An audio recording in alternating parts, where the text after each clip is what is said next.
Today's topic is about glycogen metabolism. Glycogen is a polysaccharide, that is a polymer of glucose, a chain of glucose attached one beside the other. Now, the attachment of glucose in glycogen is by alpha 1,4 glycosidic linkages.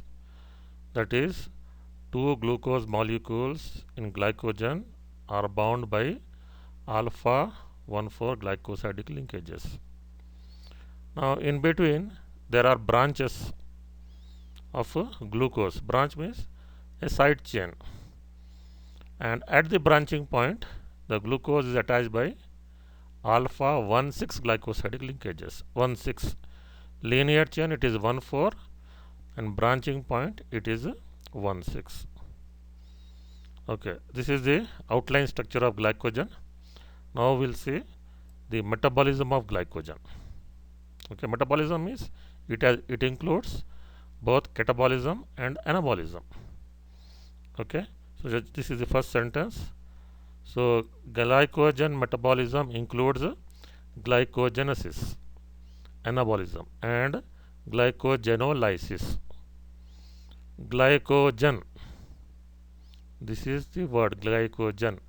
Glycogenesis, that means glycogen formation. Genesis means formation. Glyco is glycogen and genesis is formation. So glycogenesis means formation of glycogen in the cell or synthesis of glycogen in the cell. And glycogenolysis, that means glyco means glycogen and genolysis means breakdown. Actually, the word is cannot split exactly. See, full glycogen is there. And genesis here, glycogen lysis. Okay, now let us see under what condition glycogenesis takes place. Means formation of glycogen in the body.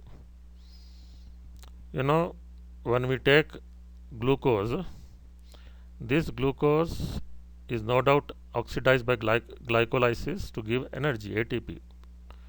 But the extra glucose coming into the body from the digestion into the blood is taken up by all the cells and it is stored as this glycogen. So the extra glucose that we eat is stored in all the cells as glycogen, especially in the liver and in the muscle. These are the two main storage organs for glycogen. So when more glucose is eaten by us, the glucose is stored as glycogen by glycogenesis. That is what we call glycogenesis, formation of glycogen. It is not totally new formation, it is expansion of a glycogen in the cell. Okay, and glycogenolysis, that means breakdown of glycogen. When does this take place? So when I told you that synthesis is when you take more glucose, when you eat more glucose. Then breakdown will be when the glucose concentration in the blood is low. That is when you are fasting, there is no absorption of glucose. So under that conditions, the glucose in the blood will reduce. So in that condition, what will happen? The individual cells will release the glucose from glycogen by glycogenolysis. But RBC does not have a stored glycogen. Therefore, liver releases glucose by glycogenolysis and the blood glucose is maintained so that RBC and even brain can utilize this glucose. Actually, when a human cell is fertilized in the egg, the fertilized egg contains some amount of glycogen. And as this fertilized egg divides into 2, 4, 8, 16, 32 and so on, the glycogen also divides and goes into each cell. So that means each cell will have some amount of glycogen, and to this preformed glycogen glucose is added, and that is known as glycogenesis. And in glycogenolysis, complete glycogen is not hydrolyzed, not finished. Some glycogen in each cell is remaining, so that when glucose comes again, by glycogenesis, glycogen can be filled up in the cell. It is just filling of the glycogenesis. Glycogenolysis to give ready-made glucose to the blood or to the cell. So the same thing is given. Synthesis of glycogen from glucose is known as glycogenesis. Already I explained to you. And breakdown of glycogen to glucose is known as glycogenolysis. The breakdown, okay. Synthesis is genesis, breakdown is lysis. So we'll continue with the glycogenesis, the formation of glycogen from glucose. Actually, it is showing the steps of glycogenesis, formation of glycogen. Already told you, synthesis of glycogen from glucose is known as glycogenesis. So we are giving the steps here. What is happening? Glucose, which is converted to glucose, is phosphate. That means when glucose enters the cell, it is converted to glucose 6-phosphate. Whether it has to go to glycolysis, it has to go for glycogen synthesis, or any other pathway.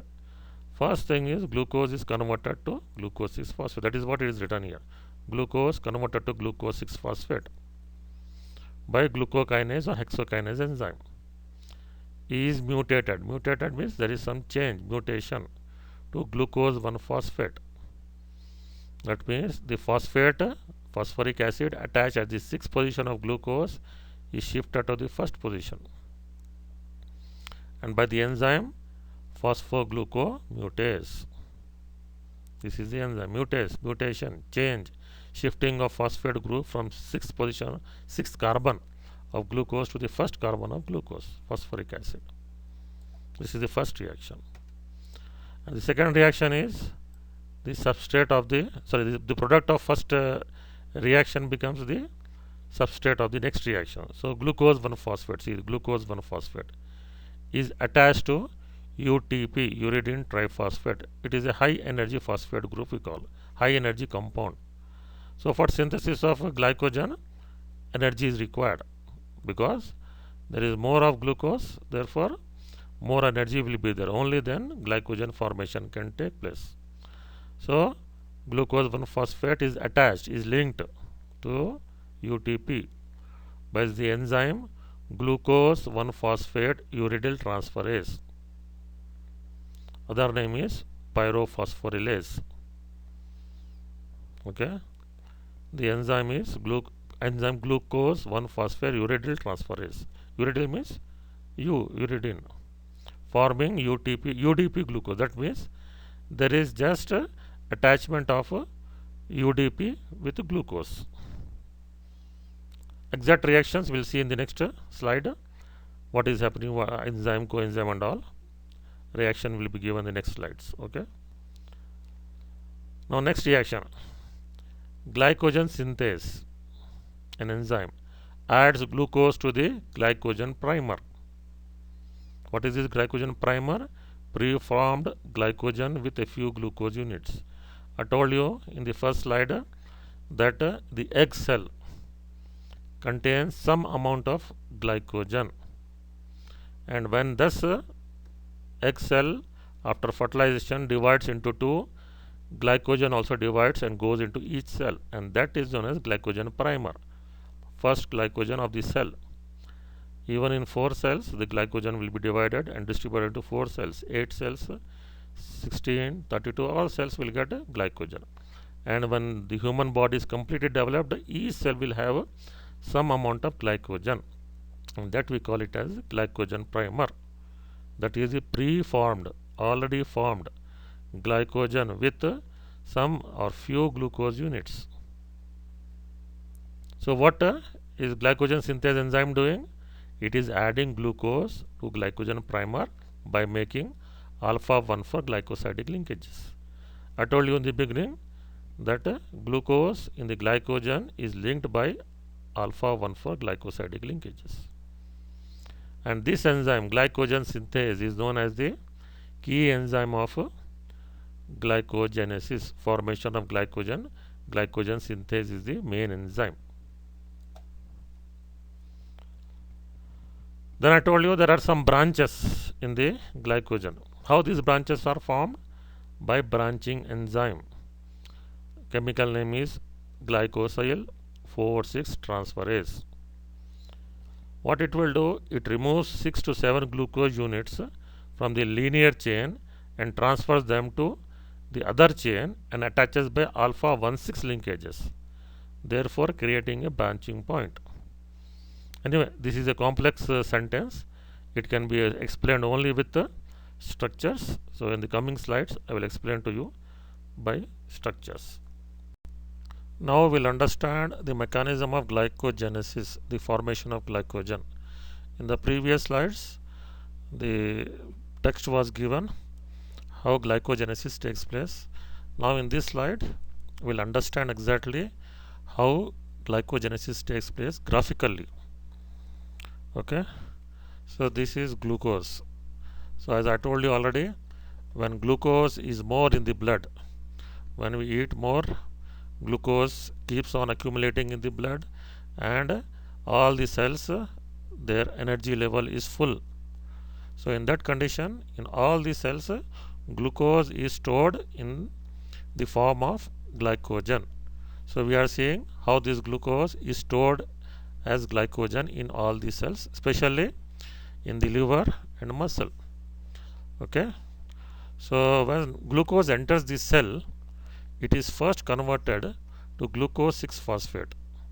This reaction already you have seen in glycolysis by the help of enzyme hexokinase or glucokinase, for which ATP is required, and this ATP is converted to ADP.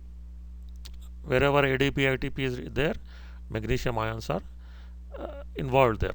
Okay, right. So this is the first reaction already we have seen in glycolysis. Now depending upon the condition of the cell, whether it requires energy for production by glycolysis or energy is sufficient. If energy is sufficient, if it is more, then it will not go for glycolysis. Instead, it will be converted to some other substance known as glucose 1-phosphate. When the energy level of the cell is more, it will not form or it will not go to glycolysis, because this is a common step for glycolysis or any other thing. So when energy is more, it will be converted to glucose 1-phosphate, and this reaction is reversible by the enzyme phosphoglucomutase. Mutase means there is just some change, mutation. What is the mutation? The phosphate group from the 6th carbon of glucose is shifted to the 1st carbon of glucose. That's all. So we call it as glucose 1-phosphate. Phosphate is attached to 1st carbon of glucose. This is by mutation. So the name of enzyme is phosphoglucomutase. Again, magnesium ions are required in this reaction. Right. Now let us see what will happen to glucose 1-phosphate for storage of glucose to the glycogen. So first of all, what happens? Glucose 1-phosphate is converted to UDP glucose. UDP means uridine diphosphate. This is one of the bases found in DNA. Sorry, RNA. In RNA, uridine diphosphate, a nucleotide base. How? By the enzyme pyrophosphorylase or glucose 1-phosphate uridyl transferase. This is the chemical name, and general name is pyrophosphorylase. Okay, and from where this UDP comes? It comes from UTP, uridine triphosphate. You see here, from uridine triphosphate. Okay, and PPI, pyrophosphate, is released. Okay,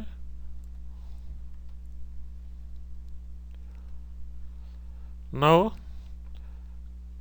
for formation or for storage of glucose into glycogen, we need a preformed glycogen. This is known as glycogen primer. See, glycogen primer. I told you that every cell will have some amount of glycogen even if the person is fasting for many days or starving for many days. Glycogen is not completely utilized. Some glycogen as primer is stored. See, 1, 2, 3, 4, 5, 6, 7, 8, 9, 10. 10 glucose molecules are already attached, forming the glycogen primer. The basic primer means basic glycogen. And I told you that this comes from the egg cell. And when the egg cell is fertilized, the division of one cell, egg cell, into two cells will give glycogen primer to each of these cells. To 4 cells, again all the 4 cells will have a glycogen primer. 4, 8, 16, 32, all cells will have glycogen primer.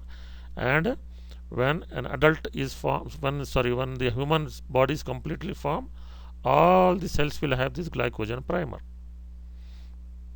Okay, and when glucose is more, to this glycogen primer, glucose one by one glucose molecules are attached here and here.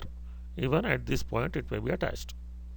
So now let us see how this glucose, which has been converted to UDP glucose, attaches to the glycogen primer.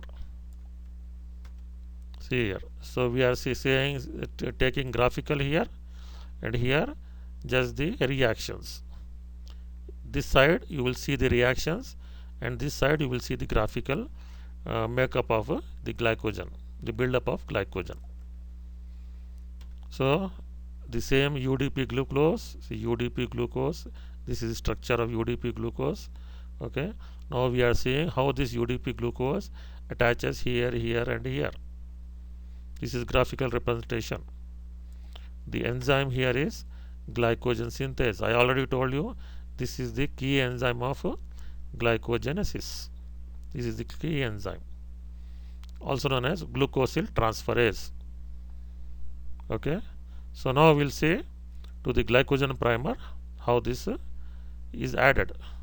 So what happens actually when this glucose is added, UDP is released. You see here it is showing UDP is released, and the glycogen is there. A new glycogen is formed by alpha 1,4 linkages more by one glucose. That means only one glucose has been added at the initial first point. In the first reaction, the glycogen alpha 1,4 linkage, one more glucose is there. How? We'll see here. So this is the same primer, glycogen primer. To this we are going to add the glucose. Only UDP is going out, only glucose will be added. See here. So this glucose is added, UDP is already gone out. From UDP glucose, only glucose is added, UDP has gone out.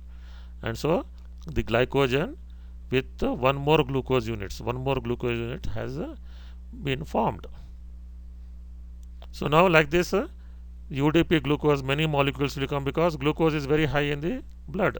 So continuously these reactions are going on, and continuously UDP glucose is being produced. So this UDP glucose will continuously keep on adding here and here. See here, one more glucose units added by the same enzyme glycogen synthase. Then one more is added here, UDP glucose. This UDP glucose, UDP is going on. So glycogen is increasing by more one glucose. See here, one more glucose is added, one more glucose is added. Here one more glucose is added. Here the bonds are shown, and one more glucose is added. Here one more glucose has come here. Okay, one more glucose has come here.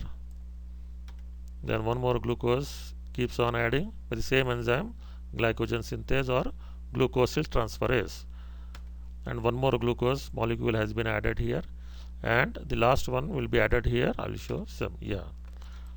So like this, new glucose molecules has been added to the glycogen primer. So now this is glycogen with alpha 1,4 linkages. Okay, the glycogen increased glucose are there. This was the primer, the previously present glycogen. This is the new glycogen.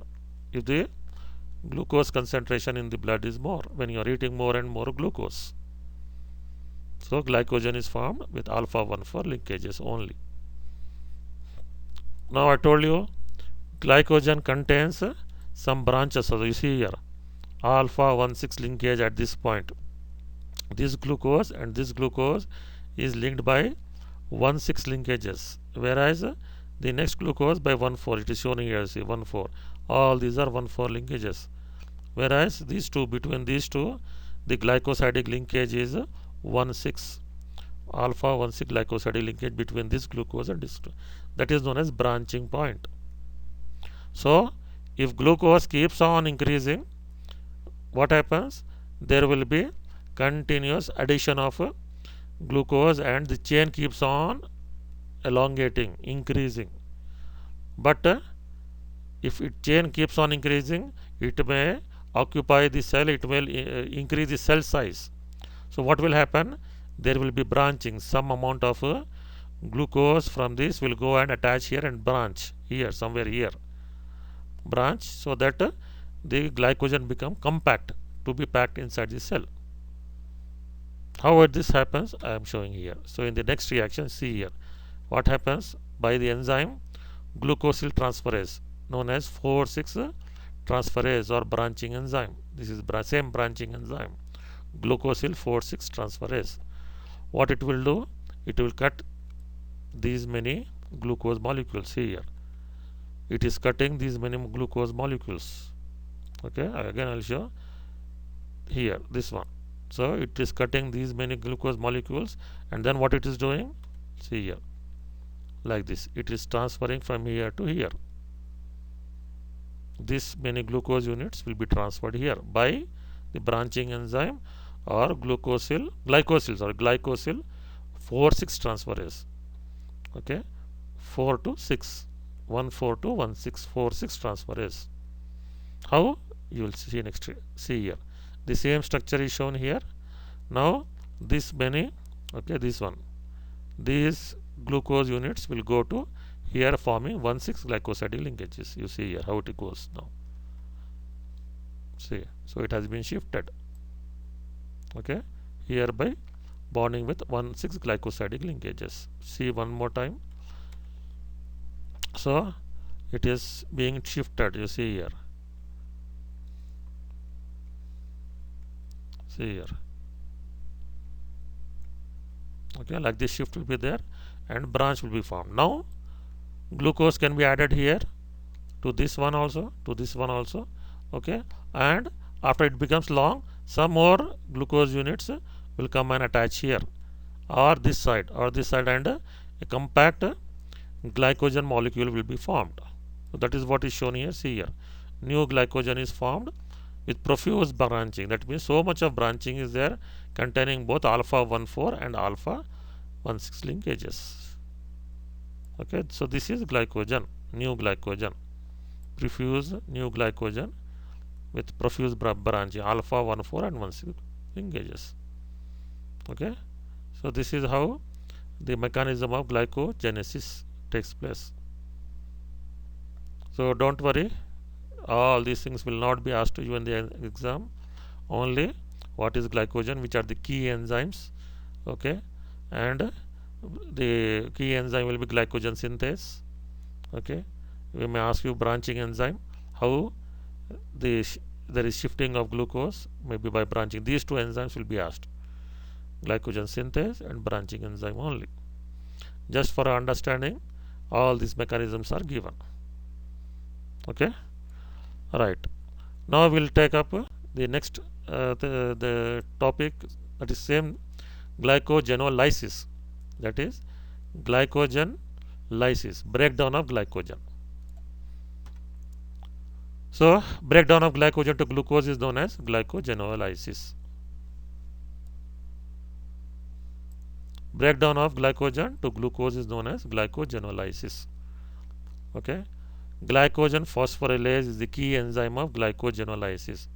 This is the only question that will appear for the glycogenolysis. Other things which I am telling now is just for your understanding.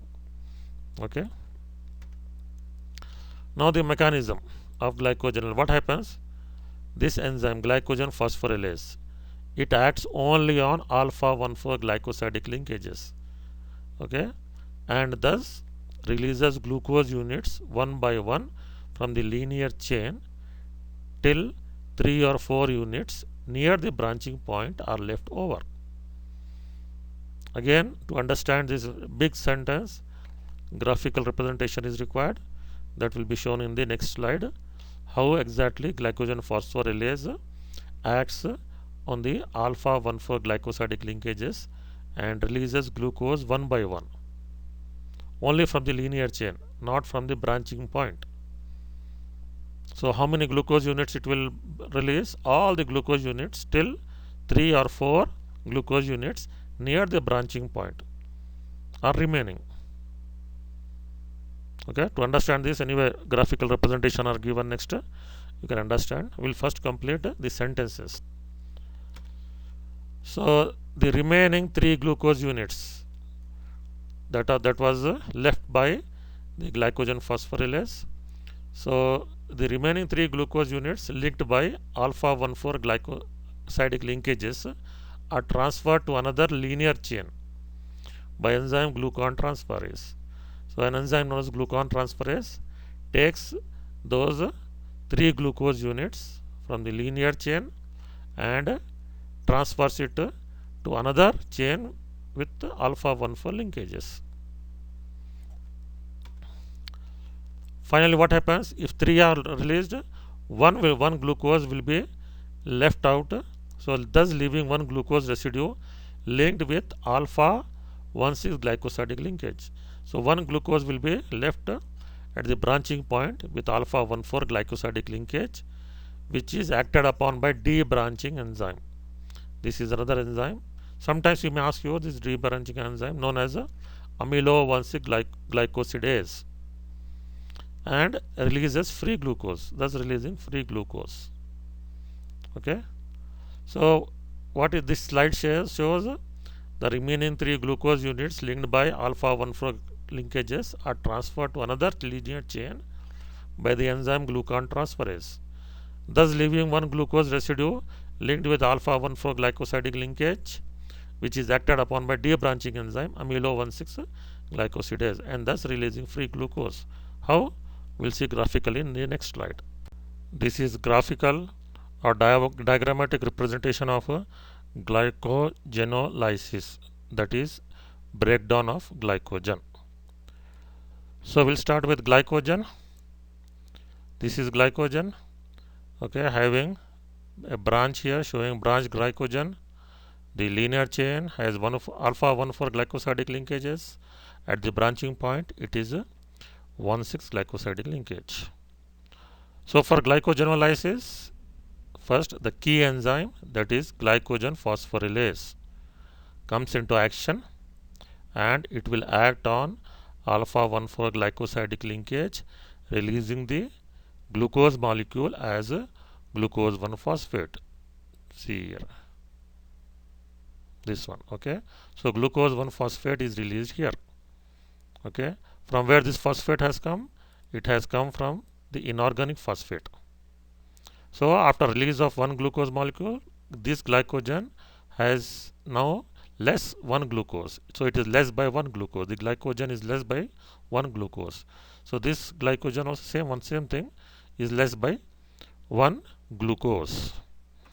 Then glycogen phosphorylase will continue its action on the alpha 1,4 glycosidic linkage, releasing glucose one by one. Just keep watching.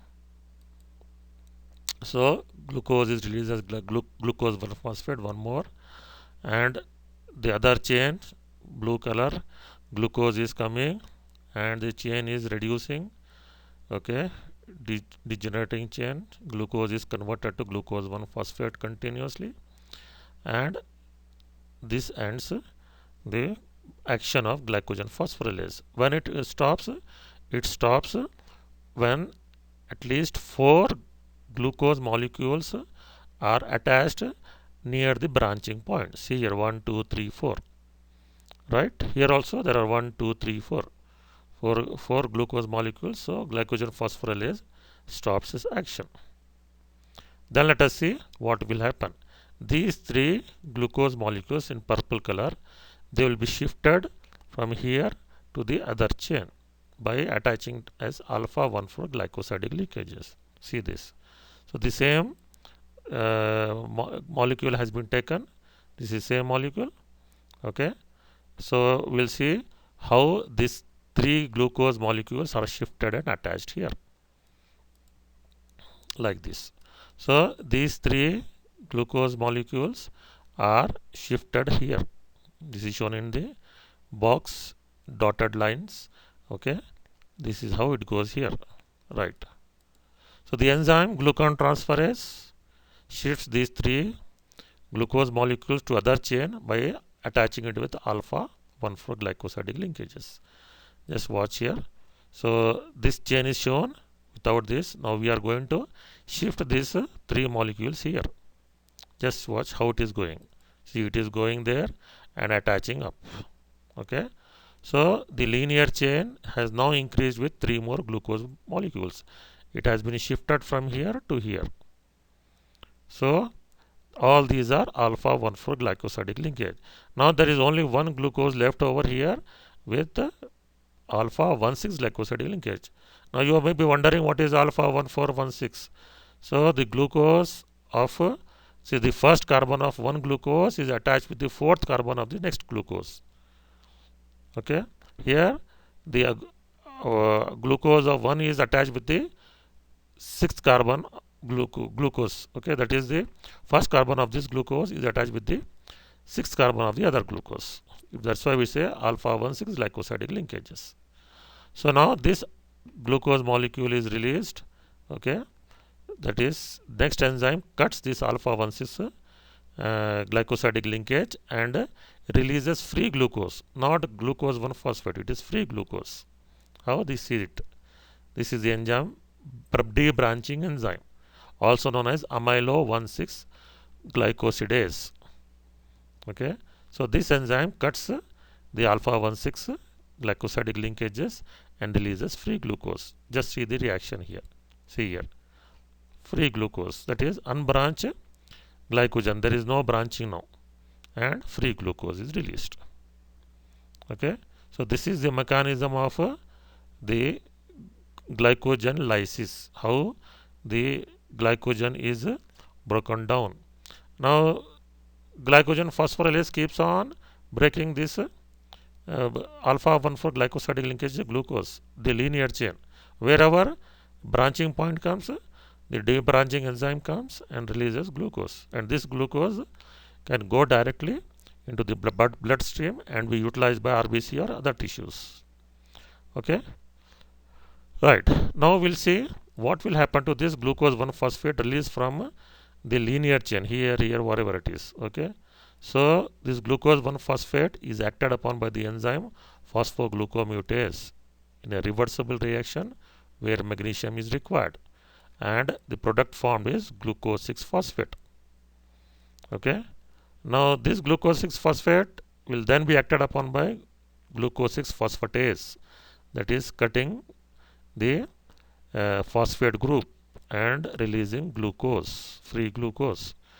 If it is in liver, it will directly be released into the blood and used by other tissues, RBC, brain, or any other tissue. But in muscle, what happens? This enzyme glucose 6-phosphatase is absent in muscle. So the muscle glycogen cannot give rise to blood glucose. Instead, the glycogen in the muscle will be utilized directly from here, from glucose 6-phosphate, and the reactions of glycolysis will continue. Okay, so this is the mechanism of glycogenolysis, breakdown of glycogen. So this slide is showing the overall picture of glycogen metabolism. That means complete glycogen lysis and glycogenesis. So here you can see this is glycogen, okay, and it contains alpha 1,4 and alpha 1,6 glycosidic linkages. We'll first take the lysis, that is the breakdown.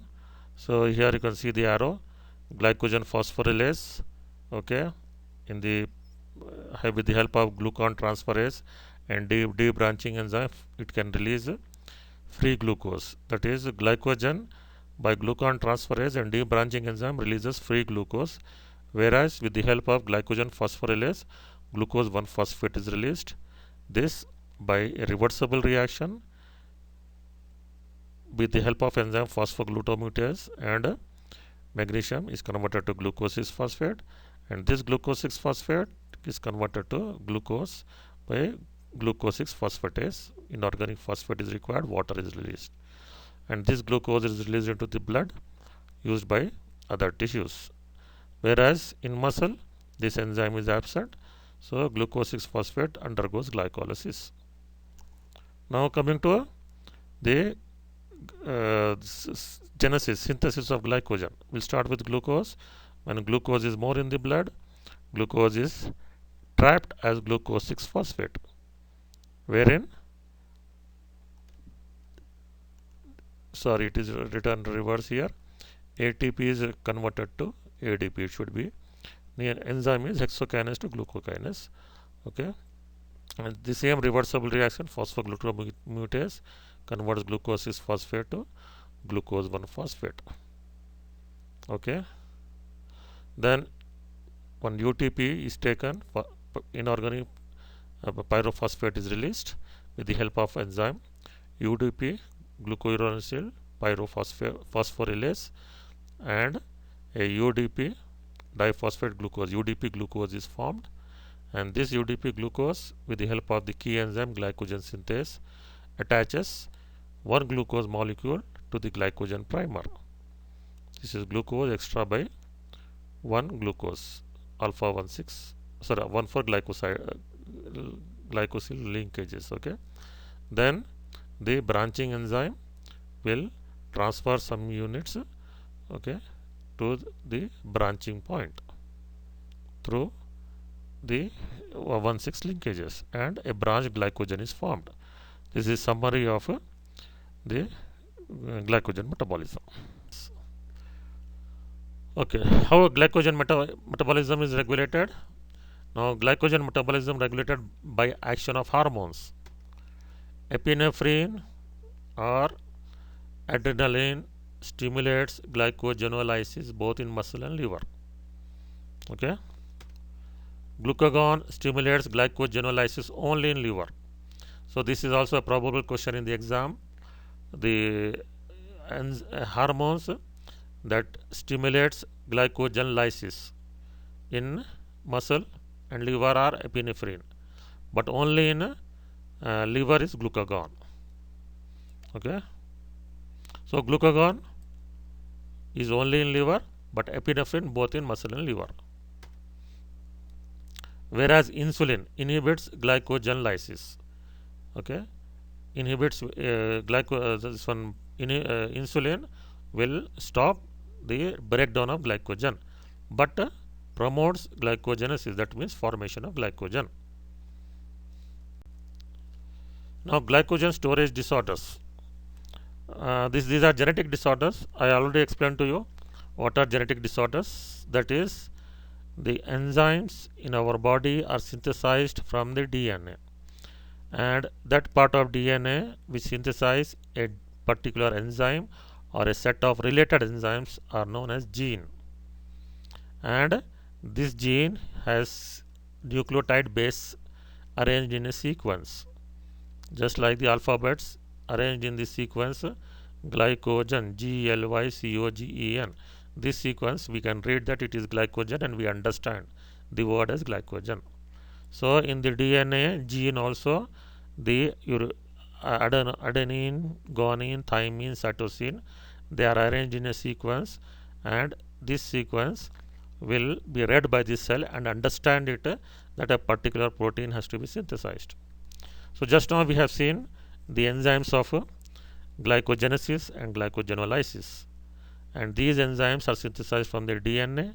If there is some problem in the DNA, that is mutation, that means change in the sequence in the base of a DNA, then it results in formation of a protein which is not functional, or the protein enzyme will not be formed at all. So that really results in glycogen storage disorders. So what are they? I'll just give you here names. Von Geiger's disease or type 1 glycogen storage disease. Here what is the problem? The genetic problem is the enzyme glucose 6 phosphatase is defective. Okay, though it is synthesized, it is not normal, it is defective, it cannot work properly. Glucose 6 phosphatase, that means the enzyme that cuts the glucose 6 phosphate and releases free glucose, especially in the liver. So glucose 6 phosphatase is defective in von Geiger's disease type 1. Pompe's disease type 2.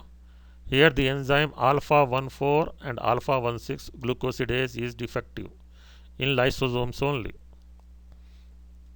Okay.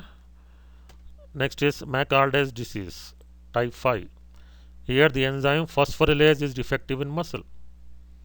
Okay, the enzyme phosphorylase, the key enzyme, is defective only in muscle. McArdle's syndrome we call, or type 5 glycogen storage disease. Hirsch's disease is type 6 glycogen storage disease. In this, liver phosphorylase enzyme is defective. Here muscle phosphorylase, but here it is liver phosphorylase. So in exam, any one of these disease may be asked, and you will be asked which enzyme is defective in this disease, or we may give the name of the enzyme. You have to pick out the name of the disease. Okay, this is all about glycogen metabolism. Now we'll move to the next topic, that is pentose phosphate pathway, or PPP. Now pentose phosphate pathway, that is PPP, also known as hexose monophosphate shunt pathway, HMP pathway, is an alternate pathway for glucose oxidation. You see, first we have seen when we take food, glucose will go into the blood, from there to all the tissues, and the tissues will start using for the ATP production, energy production. If more glucose is coming, it will start storing as glycogen in all the cells, especially in the liver. And even if more comes, then what will happen? It will be stored as fats and amino acids, converted to amino acids. So for conversion to fats and amino acids, this special pathway is required, pentose phosphate pathway or hexose monophosphate shunt pathway. Okay, for the conversion of the extra glucose. When the glucose is extra, this pathway will take place. So where does it take place? In the cytosol of the cell. It neither utilizes nor produces ATP. Okay, there is no utilization of ATP, no production of ATP. Then what it does? You see here, the organs in which PPP pathway occurs are those which are actively concerned with lipid synthesis. So this pathway helps in the synthesis of lipids. When glucose is very high in the diet, when in the food, it is converted into fats. So this pathway helps the conversion of glucose into fats, like the adipose tissue, kidney, lactating mammary glands, liver, RBC, thyroid, and gonads, the male and female reproductive organs. Okay, so it is taking actively part in these glands. So these tissues, adipose tissue, kidney, lactating mammary gland, liver, RBC, thyroid, and gonad. Why? To help in lipid synthesis. Okay, right. Why? We'll take the exact points. The significance of pentose phosphate pathway. What is the significance? That means why it takes place in the body. First of all, as I told you, when glucose is more only, this pathway will take place. The main purpose of this pathway is it produces reducing equivalents NADPH plus H plus for the synthesis of lipids, especially fatty acids and steroids, that is cholesterol. See here, a particular word is a NADPH. This NADPH cannot be oxidized through electron transport chain, so it cannot give any ATPs. That is the other compound NADH only. There was no P there, which was giving 3 electrons through electron transport chain. But this NADPH cannot give any ATP because it cannot be oxidized by electron transport chain. Then why it is produced? It is required for the synthesis of lipids, that is fatty acids and cholesterol. Okay. So the first importance of pentose phosphate or HMB pathway is to produce the reducing ingredient NADPH for lipid synthesis. Then second, NADPH also keeps glutathione in reduced state in RBC, because RBC is a oxygen carrying cell. There is oxidation of many proteins, so especially glutathione is required to be maintained in the reduced state. So NADPH keeps this glutathione protein. It is a protein or peptidic acid, peptide of 3 amino acids. So NADPH will keep this glutathione in a reduced state in the RBC. Right.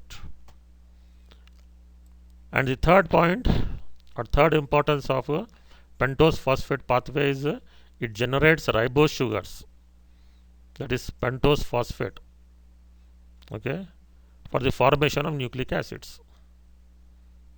It produces the pentose sugar, that is a pentose phosphate.